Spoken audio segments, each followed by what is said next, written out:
Yo guys, what is up? It's your boy TRUEDBZ back with another video, and today we have some wonderful news in the Dragon Ball community.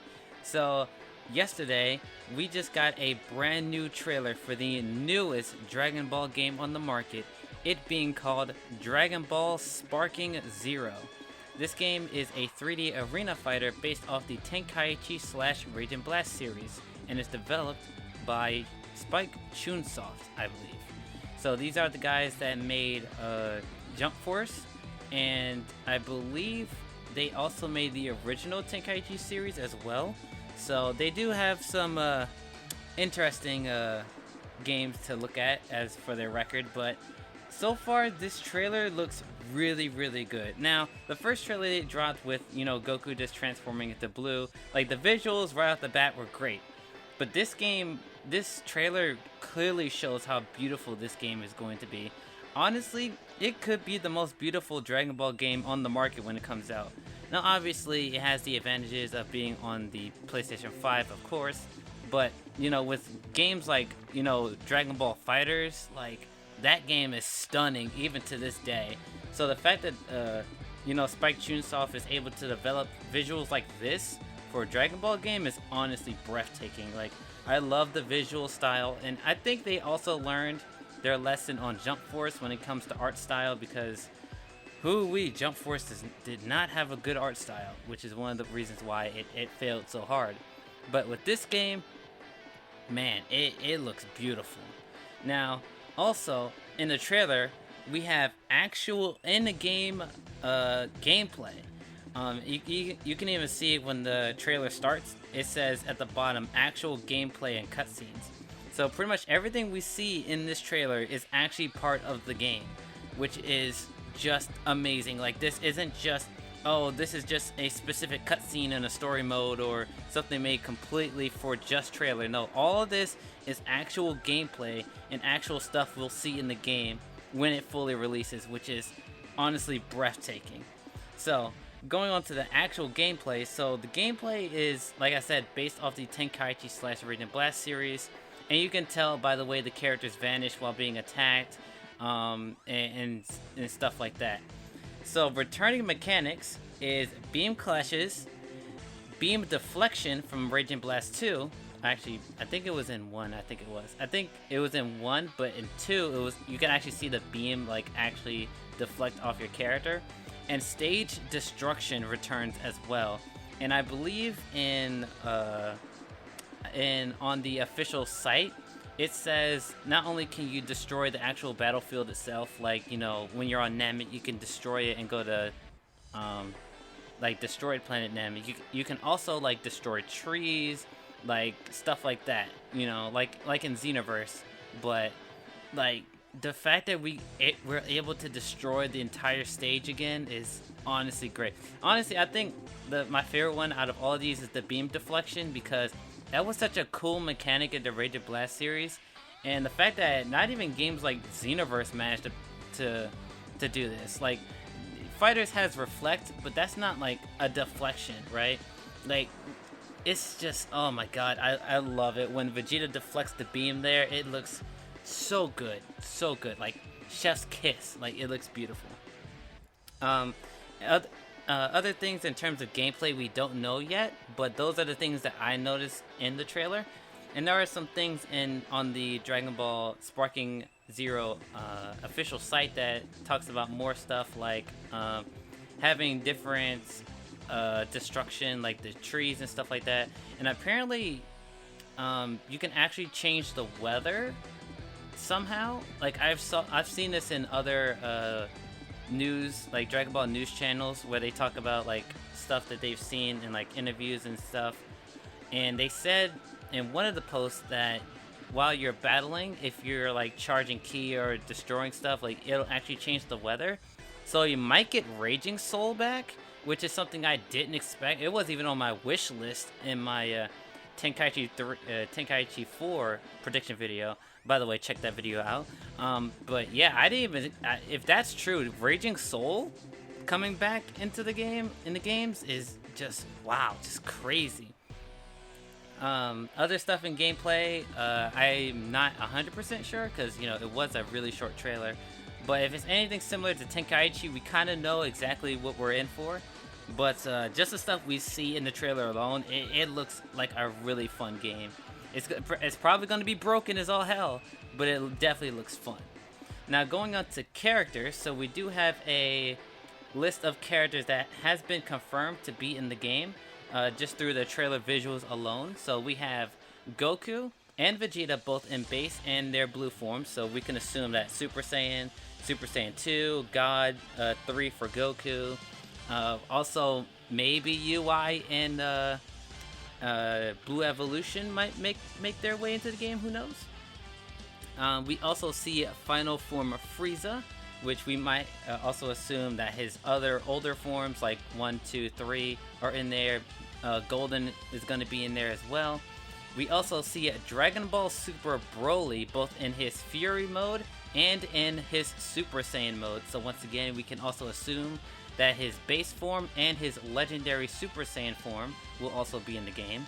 We also see Piccolo, Krillin, Tien, Yamcha, future Trunks from the Cell Saga in the Saiyan armor. We also see Android 18, Perfect Cell, Mr. Satan, Fat Boo, Dragon Ball Super Trunks as a Super Saiyan, or I don't think it. I think it's Super Saiyan. It might be Rage, but I think it's Super Saiyan. We also see Bergamo, Dragon Ball Super, Android 17, and finally Jiren. So those are all the characters confirmed to be in the roster so far. Now, of course, all these characters, well, most of these characters have transformations, so we can assume like Perfect Cell will also have his first 2 forms as well as Super Perfect form. Fat Boo, you know, Super Boo, Kid Boo will be in the game. Dragon Ball Super Trunks will have Super Saiyan Rage. We'll also have base form Trunks. Bergamo, potentially we could have giant characters in the game, so maybe giant Bergamo might be in the game. Jiren full power mode, you know, all these characters that have transformations. I mean, come on now, the transformations are in the game. So yeah, this is a really good starting roster, and I can't wait to see many more characters show up in this roster.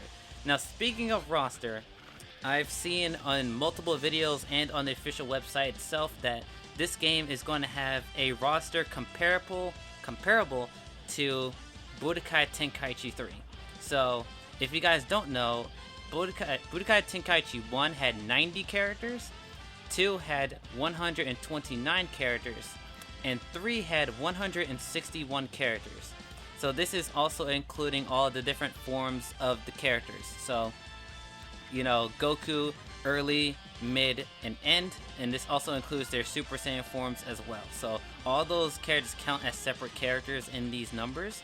And so what we get here is 161 characters for Budokai Tenkaichi 3. Now, I do expect that Sparking Zero is going to have a roster like the Raging Blast series, where characters will be more so, not homogenous, but like more, so basically we won't have a Goku early, mid, and end, right? We might have Goku, and then we might have Dragon Ball Super Goku, and then maybe GT Goku, right? But all of Z Goku is just going to be one character. And so, you know, we might also get characters like Future Trunks and Dragon Ball Super Trunks as separate characters, because we do see that in the trailer. But it also could be just a costume change. We don't know if that's a costume change or is that an actual separate character. But I'm assuming it's a different character because Dragon Ball Super Trunks has a lot more different moves than Z Trunks. You know, Super Trunks knows the Gallic Gun, the Final Flash, this Spirit Sword, all that stuff, right? So they're probably different characters, but we have to take in mind, you know, costumes and stuff like that. So, so from certain articles that I've seen, it says that it either has an incredible roster or it has a historic amount of characters. So what that means to me is that the roster is going to be comparable to Budokai Tenkaichi 3, but I don't think it'll surpass that number. because like I said, the way Rage and Blast work is that they homogenize a lot of the characters to where like there's only one Goku in the game, right? There's only one Vegeta in the game, right? So the Sparking Zero might do something similar to that, and so the roster might be a lot smaller than we want to, you know. But I do think, you know, there are gonna be exceptions to this. Like if GT is in there, right? We're gonna have GT Goku. We're gonna have, you know, like I said, Dragon Ball Super Trunks and Z Trunks be different characters, right? There are gonna be exceptions to that rule, but I think, you know, it just depends on how they want to do things. Because, you know, you could make Dragon Ball Z Goku and then Dragon Ball Super Goku with the God forms, right? Instead of the 1, 2, and 3 forms, we can have Dragon Ball Super Goku with maybe like Super Saiyan Blue, well, Super Saiyan God and then Blue, right? And then UI or something like that. They could do something like that. But yeah, so I've heard a lot of different like very varied numbers on the roster and predictions and stuff. My prediction, like I said in my Tenkaichi prediction video, is that the roster is going to be closer to Tenkaichi 2 than Tenkaichi 3, because like I said, the Rage and Blast series, right? So I'm going to temper my expectation for this character roster, but nevertheless, the fact that they're saying that this roster is going to be big gives me a lot of hope that we're going to get a lot of lesser known characters in the roster. Like, well, not lesser known, but less represented characters. Like, I hope Ribrianne makes it in. I know she's annoying in the anime, but she has some of the coolest moves in the entire franchise. So I hope Ribrianne makes it in there. Of course, the trio of the Dangers, Bergamo's in there. I hope the other two characters make it in. You know, maybe the other Pride Troopers make it into the game. Dispo, Topo, the rest of the team as separate characters as well. And some of the movie characters like Turles, Bojack, Broly, or Z Broly, Cooler. Like, this roster could be really, really good, especially if, you know, if they go more into the Dragon Ball Super side of the roster for the base, and then maybe as DLC, because, you know, modern gaming, like the DLC will be some of the older characters. So like maybe we'll get like a Dragon Ball Saga pack of characters with like Kid Goku, Demon King Piccolo, Mercenary Tao, Kid Chi-Chi, you know, Grandpa Gohan, you know, stuff like that. And then maybe we'll get a Dragon Ball Super DLC. Not Dragon Ball Super, Dragon Ball Super Hero DLC pack with Beast Gohan, Power Awakening Piccolo, Orange Piccolo, the Gammas, maybe Dr. Hedo plus Cell Max or something like that, right? So this roster could be really, really big by the end of its game cycle, right? This roster could be easily the largest roster out of any Dragon Ball game, but we'll have to see how the starting roster looks. And so, like I said, I'll temper my expectations, but I do expect at the very least over 100 characters, like at the very least, right? Tenkaichi 1 had 90, right? So we can expect at least 100 characters, you know, in the game. So outside of rosters, so we don't know the release date of this game. We do know you can wish list the game on PlayStation 5, the Xbox Series consoles, and on PC. And so this game is exclusively next gen, so there is no PS4 or Xbox One version of the game, which is honestly great news to me, because it just means that the developers can go even more crazy and like hold nothing back. Because like I said before, like without it being on well, I shouldn't say that. I should say without it being on previous gen consoles, you know, there are some certain restrictions that you have to take into account when porting over the games. But if it's exclusively, well, not if, it's going to be exclusively on the PS5 and the other current gen consoles, then that means they can fully go all out, do crazy visuals, like crazy graphics, characters, like stuff like that, right? So this game could be amazing, especially on the visuals front. Like, I'm already impressed by the visuals. So the fact that it's going to be on the 5 and the other current gen consoles just gives me a lot of hope that this game is just going to be massive. It's going to be big, right? And so final expectations and thoughts on the trailer and what the game is. Like I said, I expect 100 characters at launch. This game is gonna be massive. I hope there's a lot of content in the game too, like, you know, full-fledged story mode going through probably Z and Super. I don't know if they'll do GT or OG Dragon Ball story modes. They might, but I definitely expect a story mode through Dragon Ball Z and Dragon Ball Super. You know, a lot of the stuff I said this in my Tenkaichi predictions video, so if you want to know what I wish is coming to the game, you can go check that video out. But, you know, at the very least, I want a lot of offline content, and of course we want good online support, but it's Spike Chunsoft. We're not getting rollback netcode, so get that out of your head. At the very least, if it's a good stable netcode, and then you also add crossplay into it, it could slap. It could slap. You know, I'm just saying. It could be good.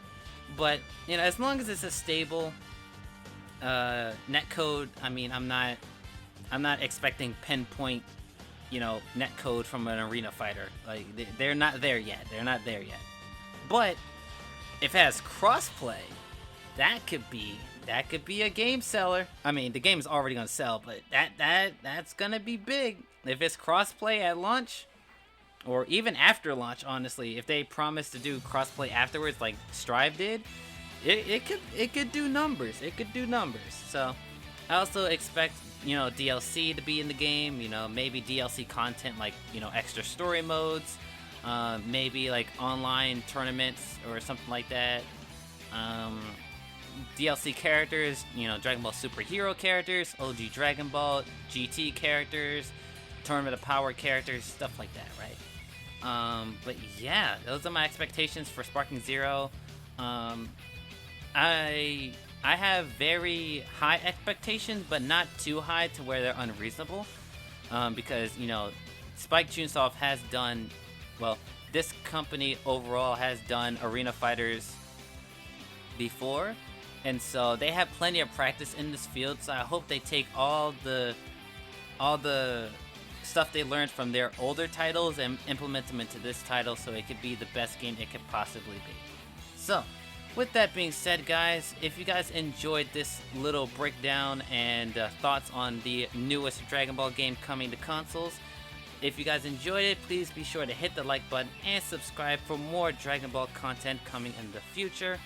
I will also be uploading my Blossom Brawl run number 4 either later on today or tomorrow on Saturday, so look forward to that. But yeah, that's gonna be it from me. Hope you guys enjoy the rest of your evening, and I will see you guys in the next video. Sayonara.